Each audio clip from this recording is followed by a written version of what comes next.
This is the elastic band analogy and how this helps us actually understand how much effort we put into a chip to get the ball to go a certain distance.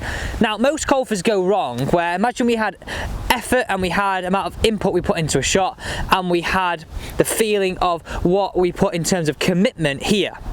A lot of people when they hit the driver, effort and commitment can stay really high.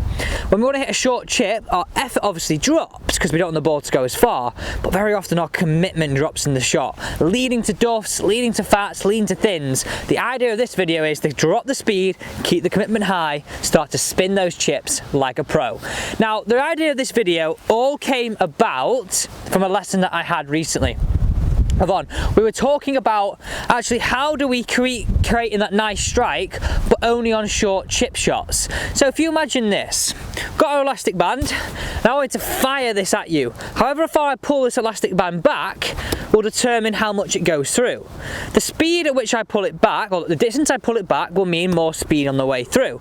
But the commitment of the strings always stays the same. It always is firing through towards target. It's not slowing up like we're trying to decel into the ball. It's still accelerating into the ball, just at a slower rate, depending if I pull it back a little bit or a short bit.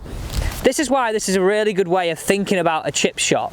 So what I want you to get in your head, no matter if I take the club back to hands to hip height or hands to knee height, I still want to accelerate into the golf ball relative to the distance I've swung this one back. So if I hit a chip to the back flag here, I would anticipate this will be roughly around hands to hip height and through hands to hip height. And that speed and distance is controlled by the length of the backswing, not by swinging the same distance back and trying to slow it down. So here we go, let's play one to the back flag and work our way a little bit closer.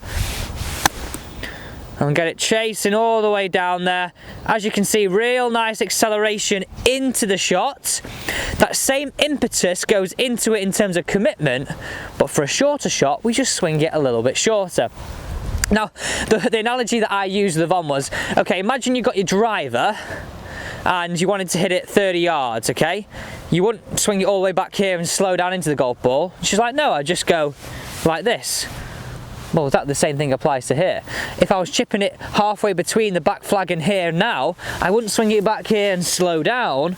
I'd be halfway back, a little bit through. So if we go pick kind of an intermediate target between where we hit that ball there and where we are right now, I'll make a shorter swing, but still accelerate through. So shorter swing, but I'm still got that acceleration through.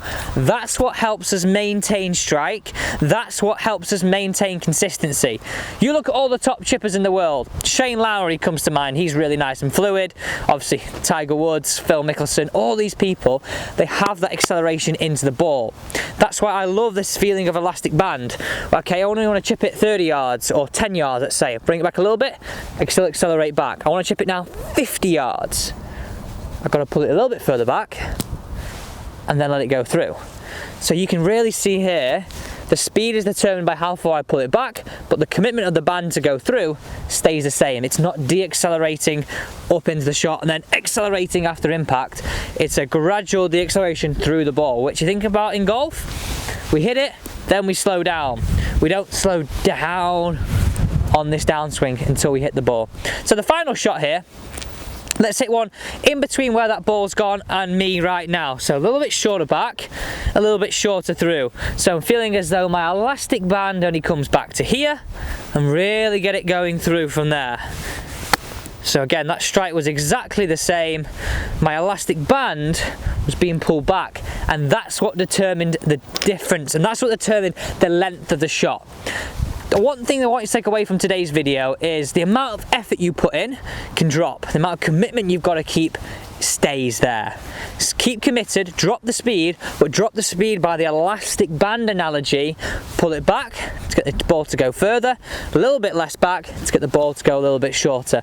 A real nice, simple analogy for you to use next time you're practicing your chipping. And if you are in lockdown, unfortunately here in the UK we are, I think this is great if you've got access to a garden or even inside, if you've got someone that allows you to, practice this. Little short chips. I actually think controlling that golf club at a slow speed is much harder to do than actually hitting those full shots.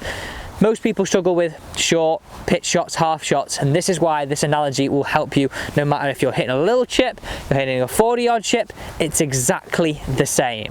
Just want to say thank you so much for joining me today. Real nice simple one. I know this is a short video, but I think it's really key to understanding how you keep committed into the shot.